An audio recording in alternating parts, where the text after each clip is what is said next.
بعد مرور سنتين على التغييرات الحاصلة في المنطقة، هل بات الدور الأمريكي في تراجع؟ وهل أصبح هناك متسع للاعبين جدد؟ وهل الأزمة الأوروبية تلقي بظلالها على المنطقة؟ المقاربة الأوروبية للتغييرات الحاصلة في الشرق الأوسط، وأين يتجه من الداخل؟ معكم زينب الصفار، تابعونا.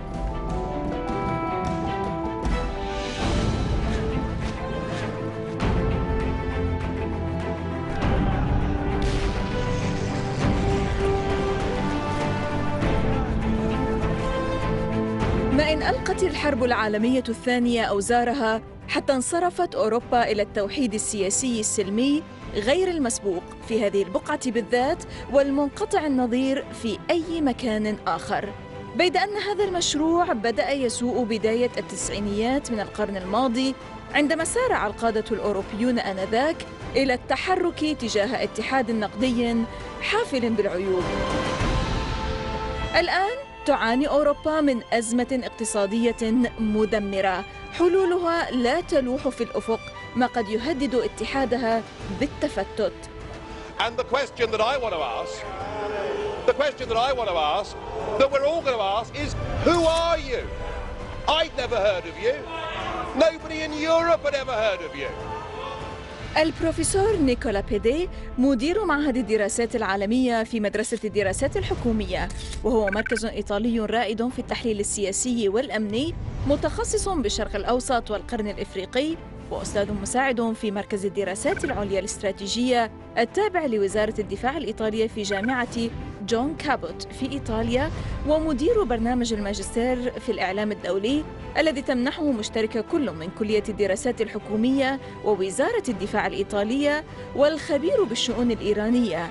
ماذا يخبرنا عن مقاربة الاتحاد الأوروبي للتغييرات التي اجتاحت المنطقة؟ وما هي الديناميكيات التي تشكل المنطقة والسياسات المتبعة فيها؟ وما هي الخطوط العريضة للسياسة الخارجية للاتحاد الأوروبي؟ وهل هشاشة أوروبا وأزماتها باتت تحدد سياسة أزمة للمنطقة أيضاً؟ ومن يتحمل مسؤولية الأزمة الاقتصادية الأوروبية؟ وما هو دور أوروبا الحقيقي في الملف النووي الإيراني ومنع تصعيد عسكري للصراع؟ وهل بات الغرب يدرك أن إيران لن تذعن للضغوط المتزايدة ولسياسة العزلة والعقوبات المفروضة عليها؟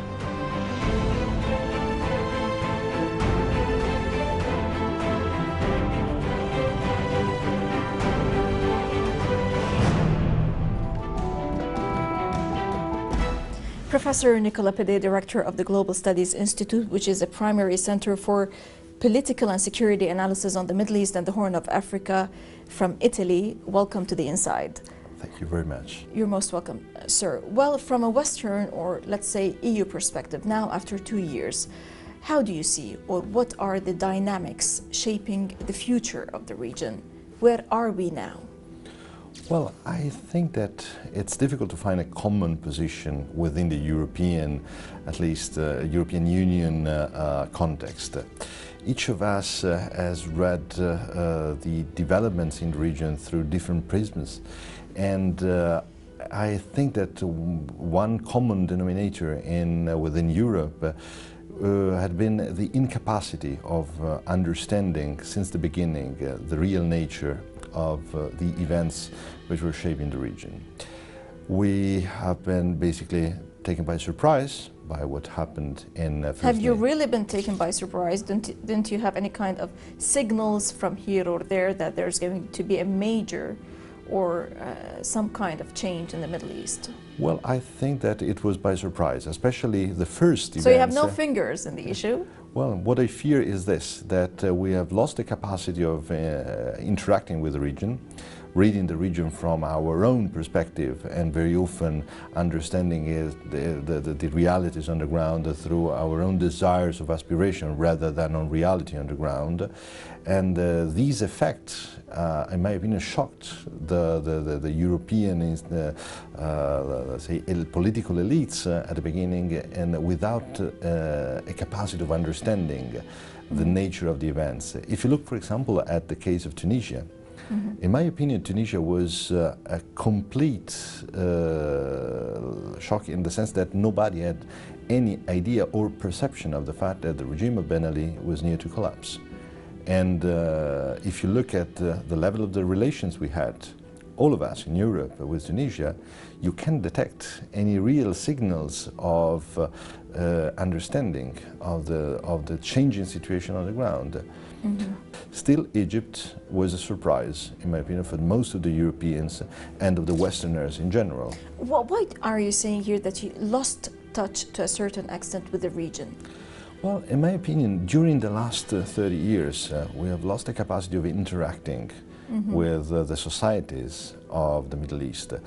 We have, Who is to be blamed for that? Well, I think that it's mostly on our side, in the sense that we, in order to promote stability, or at least the stability which was in the interest of the Western, we have promoted let's say the continuation of these authoritarian regimes, which at the end collapsed under the pressure of the society.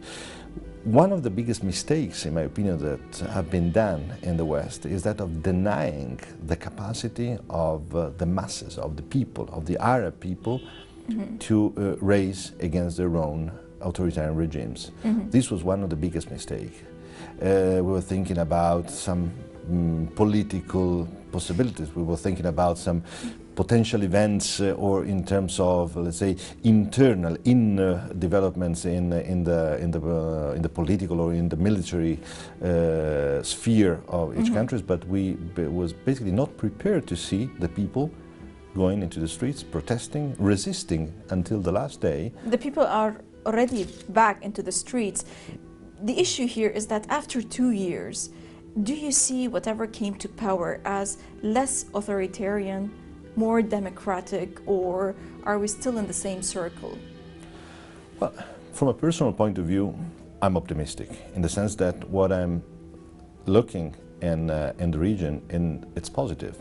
The sense that it's the expression of the will of the population.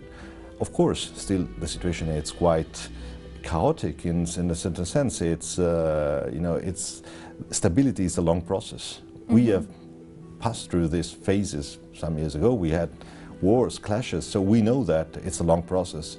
You cannot gain stability in... Just like the French Revolution did not materialize only after years and years and years. And years. Yes. And these processes are very long. And so I'm optimistic in the sense that the direction which have been taken by the events is, in my opinion, positive. I don't know how long it will take to stabilize and to transform this process into a long-term stability, but I think that this is the final outcome of this. How do you view the Western approach to the Middle Eastern politics? Well, it has been dominated, honestly, by, in the last, especially in the last 10, 15 years, by an Islamophobic vision, in the sense that the West has read all the events in the region through this prism. And this was the biggest mistake, in my opinion, in not being able to realize how strong would have been the changes and how strong would have been the changes within the political systems expressed by the societies. Look at the way we have dealt with what have been called in the West the Arab Spring.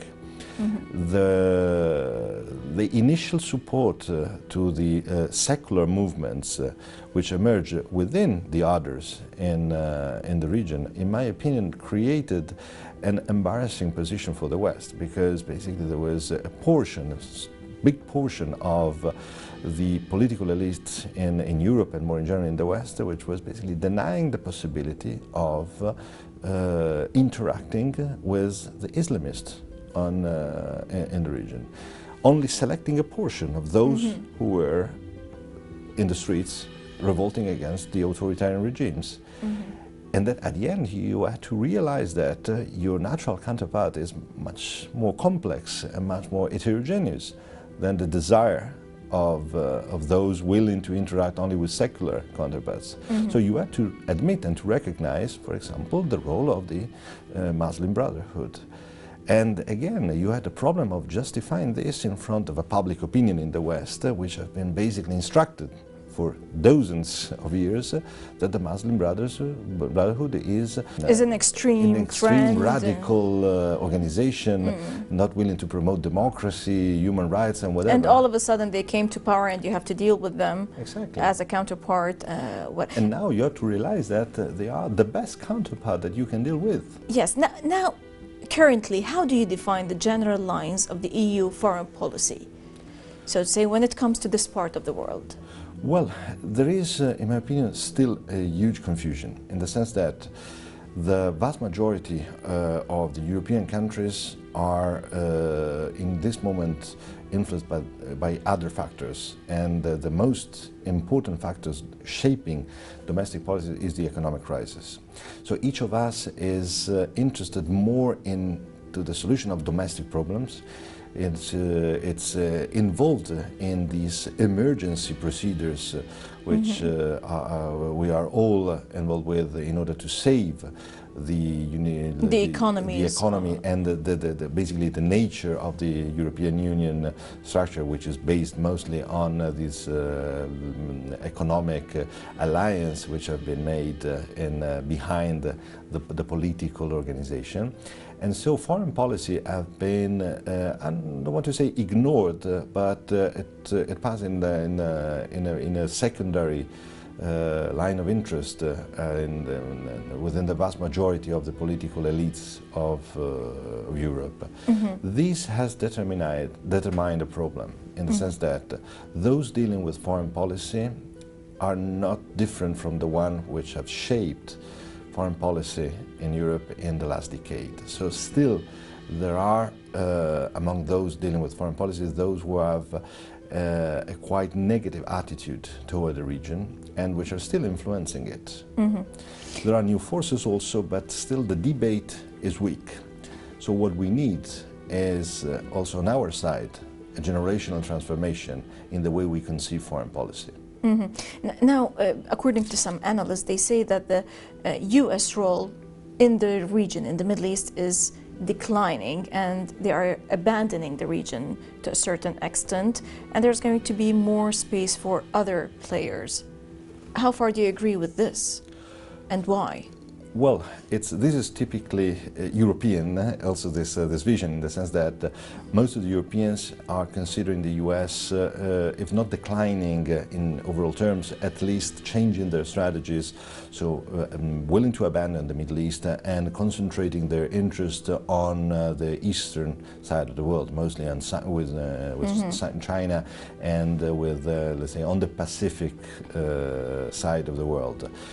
I think that the strategy is definitely changing. Because, excuse me here to say, because the US, what they fear in the next 10 years is not Islam or terrorism or whatever, it's more the China. rise of China, yes, and of the countries around China, right, which could become politically and economically relevant in the next power, yes, in the next 10, 15 years. So there is a shift, but still I think that thinking that the US are not interested in the Middle East probably is a mistake. There is a different strategy, a different approach in the way the US are involved in the Middle East, and still the presence of the US, I think, is visible, especially on the Persian Gulf side, in some issues like many economic issues, for example, related to the oil industry. And I don't expect, honestly, to see. I'm not expecting to see the U.S. abandoning the region in the near future. There will be a lot of problems to be solved. There will be the transition in Afghanistan. There will be the stabilization of Iraq, which will affect American interest in the region. The negative aspect of this change of strategy, in my opinion, is more on the European side. What I mean is that I'm more afraid of what the Europeans are thinking in terms of possibilities with this vacuum created by this change of strategy on the U.S. side. As you have seen in the recent past, especially in the crisis in Libya and in Syria, not all the Europeans, of course, because we are heterogeneous in the definition of foreign policy, But some European countries believed that there was, again, a possibility to express a form of national power or national identity in the region. I think it was clear in Libya. I think it's, again, clear in Syria, where some European countries, and notably France, are expressing a position which is, first of all, not shared with the other European countries, and looking from my own personal position, also extremely dangerous in terms of the consequences that could create not only to France, but to the entire European system, in supporting certain groups promoting the actions against the Syrian government. And, but this is one of the effects of this transition. So Europe is again expressing bilateral or individual relations with the region, and within a general framework of incapacity of common expression of foreign policy. Right. These divisions inside the European Union, so to say, when it comes a bit to politics and more to economics, quickly, if I may ask, is it going to lead to a kind of disintegration of the EU?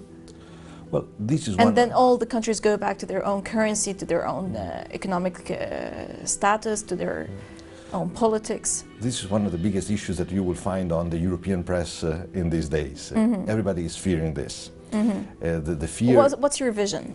Well, I'm still more optimistic in the sense that I think that the economic union was really the most interesting and important thing that has been done in the recent past. Without an economic union, the vast majority of us, and especially countries like my own country, Italy, would have been suffering a lot of in terms of economic problems. The problem is the attitude of some of the European members in continuing this strategy. In my opinion, the biggest mistake is that of having betrayed this sort of pact of solidarity which was behind the political and economic union of Europe. And we have demonstrated this in the recent crisis with Cyprus. The will of punishing Cyprus instead of reinserting Cyprus into a virtual, let's say, a virtuous circle of growth, in my opinion, was a huge mistake. Right, sir. We're going to stop now for a short break, and then when we come back, we'll talk a bit more on the EU economic crisis and its effects, its negative effects on the region. A short break, and we'll be back. Stay with us.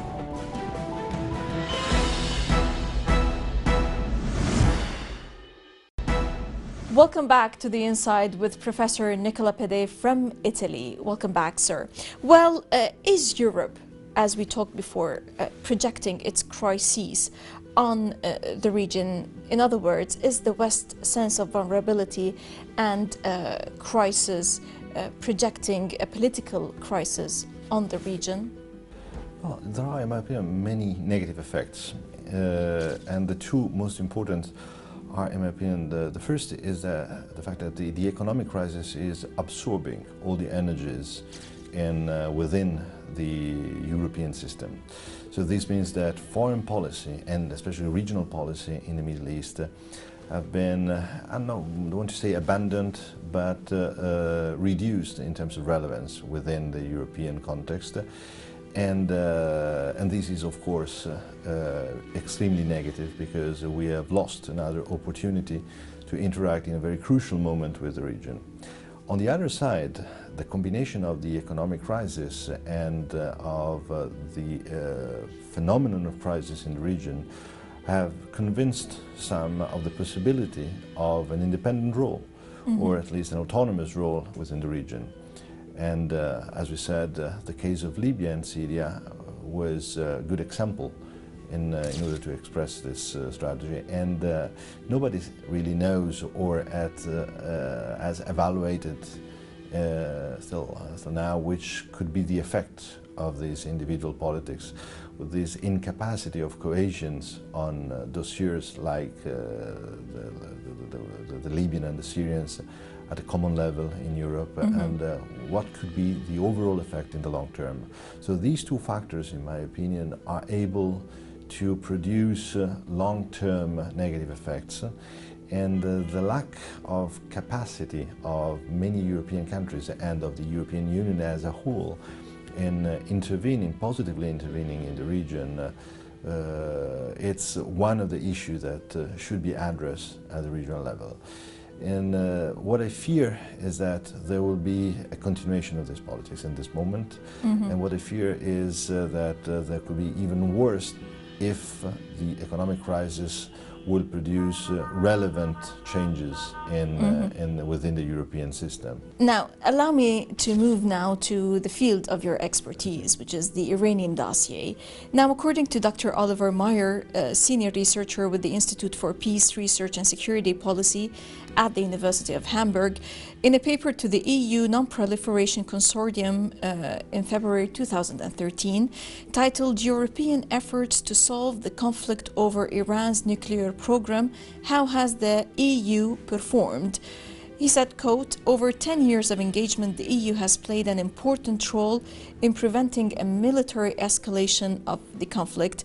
In the short term, the EU should try to capitalize on new opportunities for finding a way out of the deadlock over Iran's nuclear program by defining what a final deal could look like and outlining steps toward such an agreement. How far do you agree?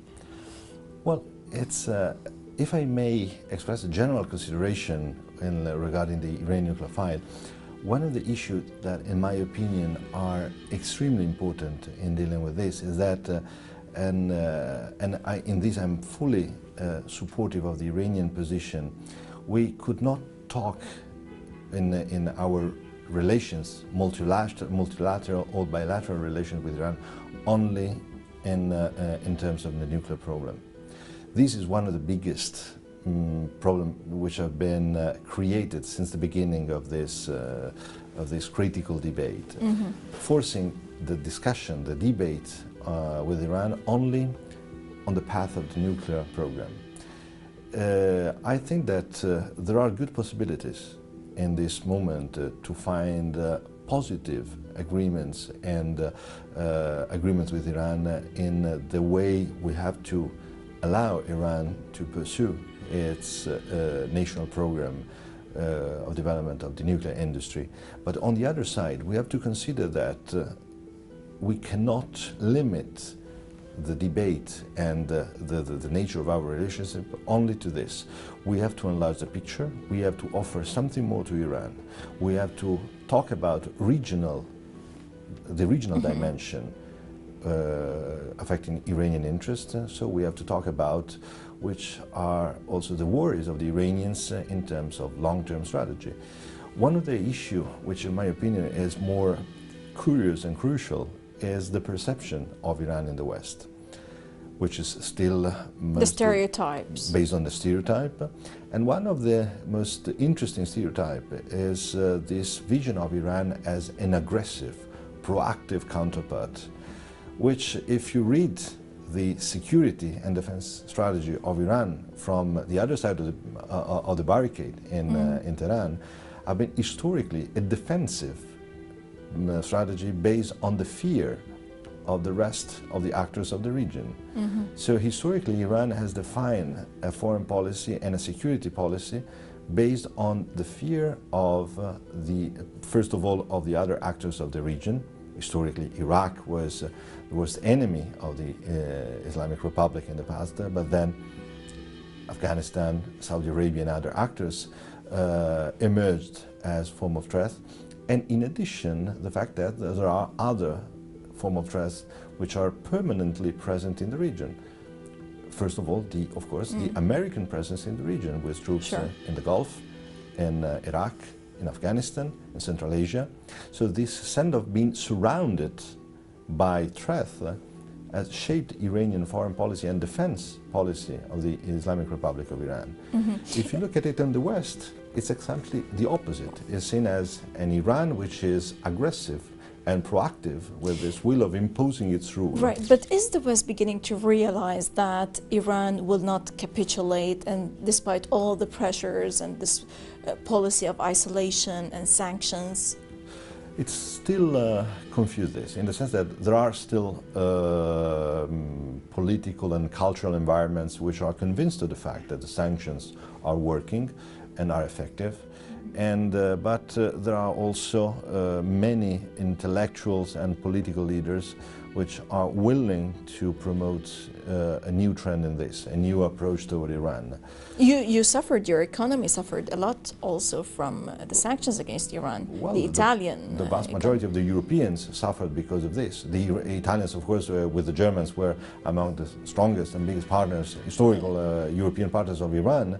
And of course, we've suffered in terms of direct economic interest. Yes, especially the crude oil and... the crude oil, but you know, in a recent report, sir, the president of Italy-Iran Chamber of Commerce and Industry has called for the expansion of economic relations between the two countries, saying that Rome will be Tehran's main European trade partner for the year 2013. Well, there are, in my opinion, good expectations in the sense that this crisis is seen by many as temporary. In the sense that, and I'm among them probably, in the sense that I think that political developments in the region and in Iran are positive. I'm truly optimistic in the sense that it might be also the next presidential elections will bring additional stability and lots of new possibilities in the regional dialogue and in the dialogue with the Western world. What is, in my opinion, needed in this moment is a general reconsideration of the West in the way we are conceiving our overall debate and dialogue with Iran. This is the issue. And I come back again, I stress the fact that we cannot trap ourselves in dealing with Iran only talking about the nuclear file. This is one of the issues, one of the many issues that we should talk about when we refer to Iran. And curiously, in something which is sometimes not admitted by many in the West, but you know, if you look at the nature of the interest that the West has in the region, and if you look at the interest that Iran has in the region, you will find that the point of contacts are so many, and that it's really difficult to understand why this critical dialogue emerged into this direction and into this shape. So I'm, again, I say optimistic in the possibilities, and I think that the evolution of the regional crisis are even, despite the fact that we're talking about really dramatic crisis, are helping understanding the position of Iran and the potential role that Iran could play in the region.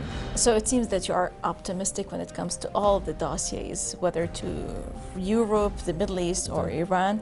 This is a very good and clear message from Professor Nikola Pede, Director of Institute for Global Studies. Many thanks indeed for this interview. إذا لقاء جديد في الأسبوع المقبل مع ضيف جديد وقضية جديدة ودائما من الداخل. للمزيد من التواصل بريدنا theinside@almayadeen.net. إذا theinside@almayadeen.net. من كل فريق عمل من الداخل من كل الميادين. السلام عليكم.